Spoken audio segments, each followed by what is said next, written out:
All right, so it's your boy BT, Brennan's here, coming to you guys again with another great video, internationally known, locally respected, all that blase. It is great to be here. I feel exceptional, and I'm going to continue the long-standing tradition of covering Japanese boxing here on this channel because we got some really intriguing news. Because right now it is being reported that a rematch is imminent, and I got to tell you guys, it's a very exciting rematch. It's the kind of rematch that if you follow either one of these fighters, you watch the first fight, if you know what these guys bring to the table, you know for a fact that the rematch is going to be exciting. And that will be the rematch between none other than Seiya Tsutsumi, the now former WBA champion, and we'll get to that here in a second, versus Riku Masuda, one of the hardest punchers in Japanese boxing. And I'll drop the word Japanese for me. He's one of the hardest punchers in boxing.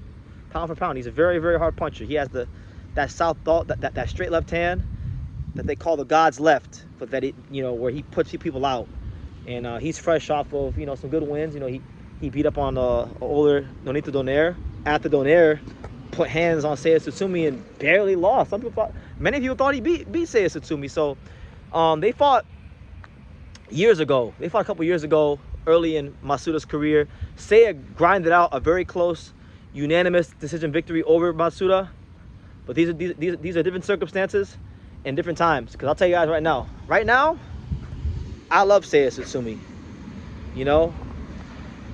If you want to call me a Seiya Tsutsumi fanboy, you can. I like him. He's fun to watch. He's a true warrior.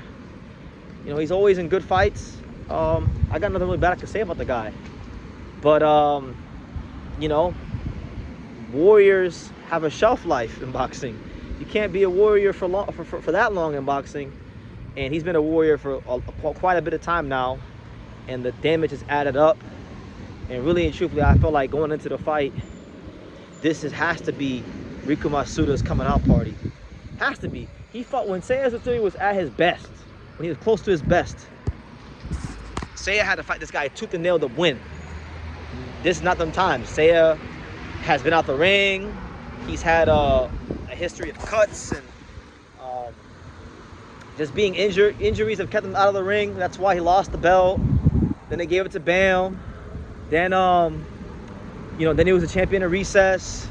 Now Masuda's the regular champion. Bam has a regular belt, but Bam's gonna move up. So inevitably, at some point, maybe Masuda becomes the elevated to WBA champion. But nonetheless, it's gonna be a war, because that's what Seiya Tsutsumi does. And Seiya Tsutsumi early in his career, he fought what's that guy's name? Kazuki Nakajima. And you know what? If you go back and you watch that fight early in his career, Seiya Tsutsumi used to actually box. He used to actually try to box behind his jab and things like that. And I thought he outboxed Nakajima, but they didn't give it to Seiya Tsutsumi. They gave it to Nakajima. And in my opinion, I don't know this to be fact, but in my opinion, ever since that fight, Seiya Tsutsumi said, you know what? I'm throwing caution to the wind, and I'm gonna just be a savage from here on out. And that's how he's boxed his whole career since then. So I think that'll be the case here, and I think Riku Masuda is going to stop him when they fight, because the damage is added up, and you can only fight that way for so long. So I think Seiya is going to have to start boxing a bit more, kind of get back to basics, because if not, the God's left is going to make his ass levitate. So yeah, right now I would say Riku Masuda is definitely becoming one of the guys to watch in Japanese boxing. I mean, there's a lot of really interesting fighters from Japan that I like to follow. He's definitely one of them, because of the fact that, he's a bit one-dimensional. He's like a lot of Tekken gym fighters, where, you would think a guy that can move could beat him. He's got that 1-2 that these Tekken promotions fighters like to throw.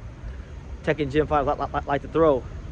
But and maybe he might border a bit on being rigid. But see, when you have his punching power, you can be rigid. You can get away with certain things that other guys can't get away with.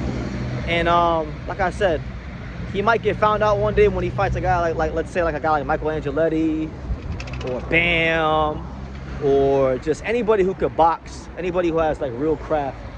But if we're talking about him against Seiya Tsutsumi, who's going to come in a straight forward line right to him, or even like if he fights Takuma Inoue, he could be in trouble one day, right?